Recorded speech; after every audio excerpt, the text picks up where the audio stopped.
L'Allemagne nazie devait être une société sans pareil. C'était l'ambition d'Hitler, son rêve de diriger la plus grande nation sur Terre. Technologiquement, militairement, scientifiquement, l'Allemagne devait être l'envie du monde. Allemagne rebaptisée.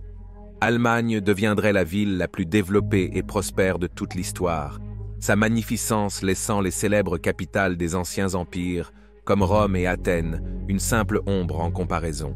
Pourtant, seulement 12 ans après son ascension au pouvoir, Allemagne était en ruine, ayant été détruite par les bombardements aériens alliés.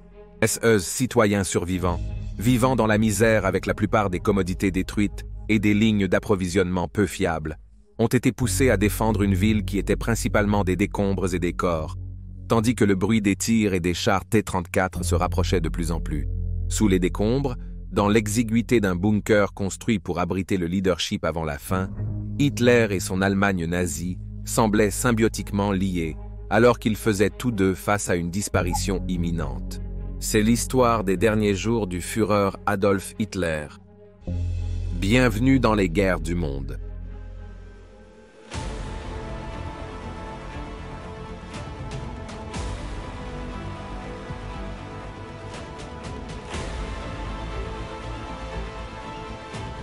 Restez jusqu'à la fin, du Führer Adolf Hitler.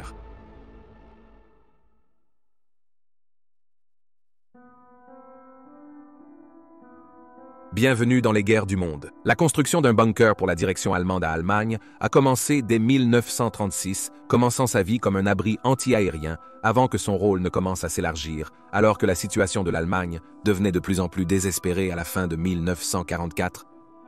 Situé près du bâtiment de la chancellerie lui-même, le bunker était composé de 2 abris interconnectés, l'abri original devenant connu sous le nom de bunker supérieur ou avant, tandis que le second bunker inférieur, qui est devenu le bunker du Führer, était à environ 2,5 mètres plus bas et bénéficiait d'une protection supplémentaire substantielle, avec un toit en béton de 3 mètres d'épaisseur, destiné à empêcher tous, sauf les plus lourdes bombes alliées, de pénétrer.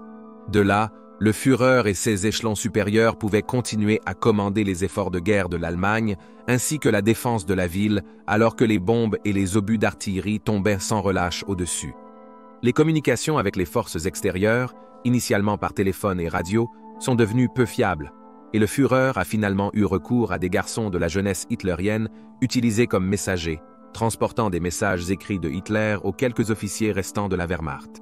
Un de ces messagers était Armin Lehmann, qui, à seulement 16 ans, se retrouverait face à face avec le Führer qui l'idolâtrait. Lehmann se souvient plus tard comment la croyance en le Führer régnait toujours en maître même dans ces derniers jours sombres, se souvenant « Il ne m'est jamais venu à l'esprit, même alors que les bombes tombaient, que nous allions perdre. » Hitler avait été contraint de s'installer dans le bunker le 16 janvier 1945. Malgré la propagande contraire, le Führer passait rarement du temps à Allemagne pendant la guerre, mais maintenant il était sous la capitale, accompagné de sa maîtresse, Eva Braun, sa santé mentale se détériorant lentement à cause du stress, de l'apparition de sa maladie de Parkinson et d'un mélange puissant de médicaments qui lui étaient donnés par ses médecins personnels. Grand croyant en la supériorité technique allemande, il s'accrochait à la croyance que des armes merveilleuses, comme le chasseur à réaction, MOA-262, le missile balistique V2 et le super lourd char Maus, renverseraient la fortune de l'Allemagne.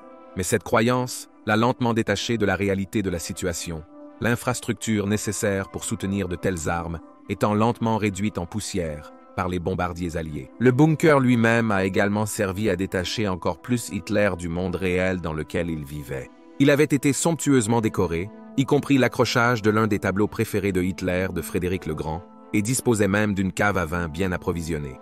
Protégé et soigné par les services à l'intérieur du bunker, la situation de guerre est devenue pour Hitler une affaire presque métatextuelle, quelque chose qui ne pouvait pas possiblement l'atteindre, mais qui en même temps affectait sa capacité à diriger la défense de l'Allemagne, alors que l'étau se resserrait entre mars et avril 1945. Ceux avec qui il partageait le bunker connaissaient la vérité. C'était une prison de désespoir. Beaucoup cherchaient à se distraire de leur destin prochain.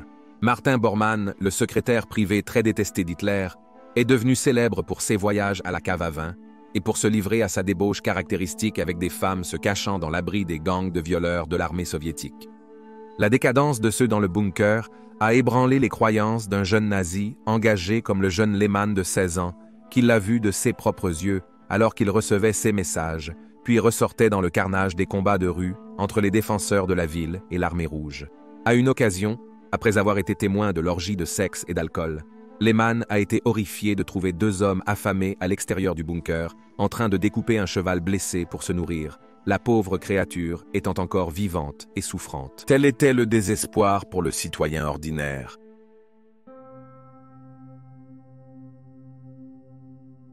Au début d'avril 1945, près de 2,5 millions de soldats de l'armée rouge avaient avancé aux abords de la capitale allemande et en 2 semaines avaient atteint le centre-ville, malgré la résistance acharnée des Allemands. Pour le reste du mois, Hitler resterait sous terre avec l'armée rouge à seulement quelques centaines de mètres, érodant les défenseurs comme Lehmann.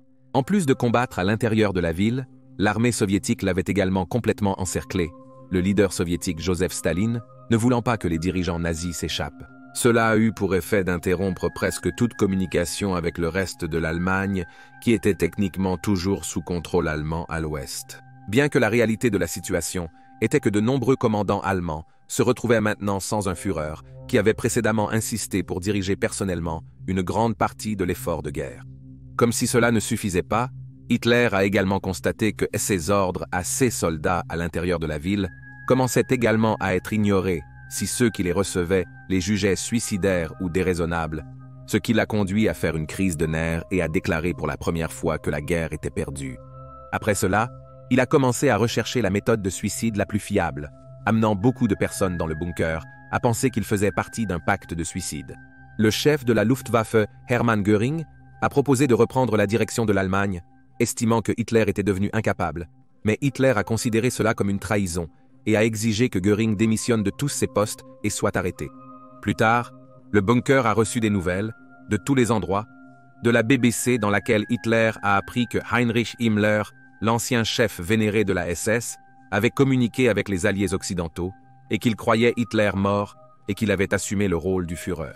Himmler avait proposé de se rendre avec ceux qui restaient de l'Allemagne, mais seulement à eux et non à l'Union soviétique, mais cette offre a été refusée. En apprenant cet acte, Hitler était outré et a ordonné que Himmler soit arrêté et fusillé pour trahison. Hermann Fegelein, le représentant des SS dans le bunker qui était en détention, ayant été arrêté la veille pour désertion, a également été fusillé dans les jardins de la chancellerie comme un avertissement pour les autres, malgré les supplications d'Eva Braun, Fegelein étant marié à sa sœur Gretel qui devait accoucher dans quelques jours. Le 28 avril 1945, les rapports venant de l'extérieur du bunker indiquaient que l'armée rouge avait maintenant atteint la Potsdamer Platz, au centre de l'Allemagne, et à moins d'1 kilomètre du bunker. Même si son esprit était encore sous le choc des pressions de sa situation et des cocktails de médicaments qu'il recevait, Hitler savait que son temps était écoulé. Son armée en lambeaux, sa capitale détruite, même son cercle intime le plus fidèle l'abandonnait. Tout ce qu'il restait à faire à Hitler était de préparer sa propre mort afin que, dans un acte de défi, il puisse au moins, dans une certaine mesure, partir selon ses propres conditions. Cette nuit-là, peu après minuit dans les premières heures du 29 avril, en signe de gentillesse et d'appréciation pour son service envers lui, Hitler a épousé Eva Braun. Ils avaient prévu de se marier plus tôt dans la journée, mais les documents nécessaires pour un mariage légal n'étaient pas dans le bunker, ce qui a poussé l'avocat Michel Wagner à sortir dans les rues dévastées par la guerre dans une voiture blindée, esquivant les tirs d'armes russes pour les obtenir.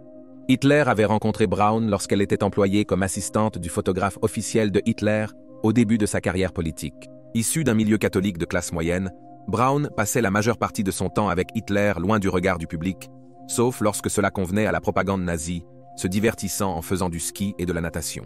Bien qu'elle n'ait eu aucune influence significative sur la carrière politique de Hitler ou sur ses décisions de guerre, elle lui a fourni un certain degré de normalité dans une vie par ailleurs extraordinaire et l'a ainsi gardé ancré lorsqu'il était sujet à des accès de fantaisie ou de colère. Loyale jusqu'à la fin, elle a refusé de le quitter dans le bunker de Allemagne, malgré les suggestions qu'elle prenne ses chances et tente de fuir, un degré de loyauté qu'il estimait en pénurie alors qu'il vivait ses dernières heures. Martin Bormann et le ministre nazi de la propagande, Joseph Goebbels, ont assisté à la cérémonie. Après une réception de mariage plutôt modeste et un petit déjeuner, Hitler s'est retiré avec son secrétaire privé dans son bureau, où il a dicté son dernier testament, dans lequel il a instruit Joseph Goebbels et le grand amiral Karl Bernitz d'assumer les rôles de Hitler en tant que chancelier et chef d'État, respectivement, à sa mort. Il a également pris des dispositions pour ce qui devrait être fait à son corps et à ses nouvelles épouses une fois qu'il serait mort, avec des nouvelles d'Italie concernant le sort de son allié, Benito Mussolini, et de sa maîtresse, l'inspirant à prendre de telles mesures. Il souhaitait éviter que les dernières images d'Adolf Hitler soient celles de lui pendu à un réverbère, comme de la viande dans une boucherie.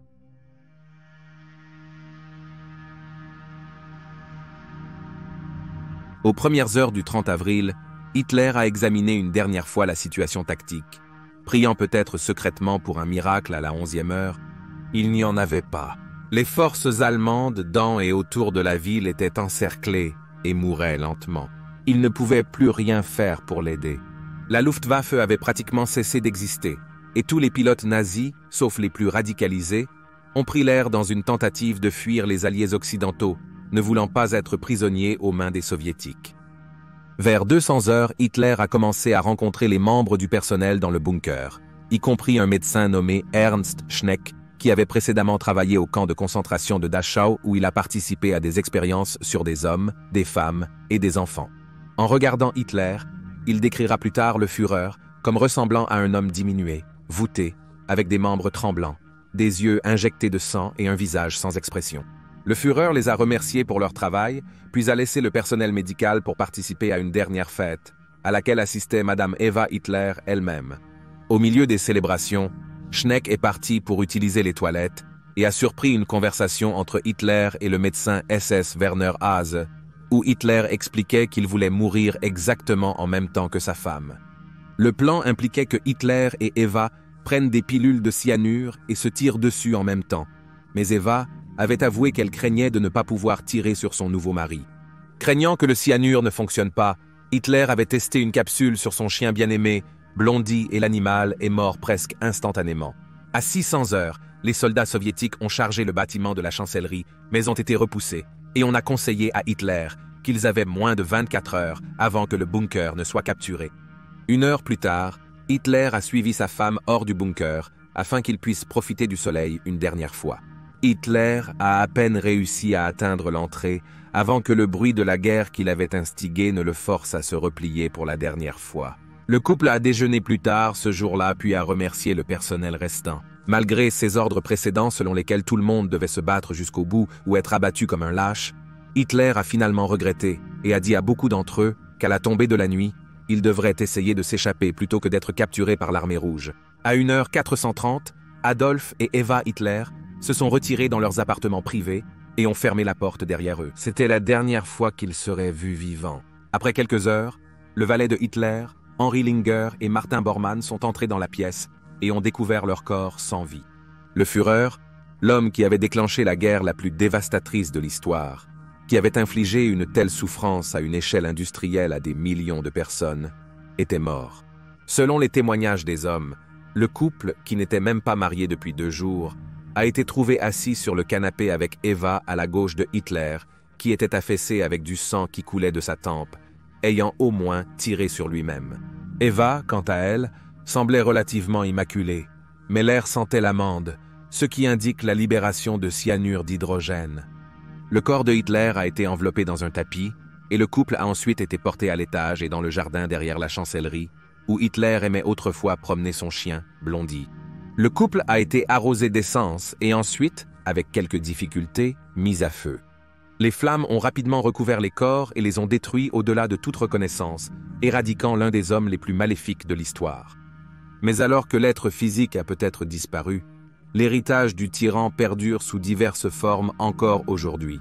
Le monde a été façonné par les actes odieux de Hitler et de SS subordonnés. Cependant, notre histoire depuis lors a été celle de l'humanité essayant de comprendre comment un seul homme peut causer tant de dévastation et, espérons-le, comment l'empêcher de se reproduire. Malheureusement, alors que les tyrans et leurs guerres continuent de faire rage sur presque tous les continents, il semble que c'est une leçon que nous n'avons pas encore totalement apprise.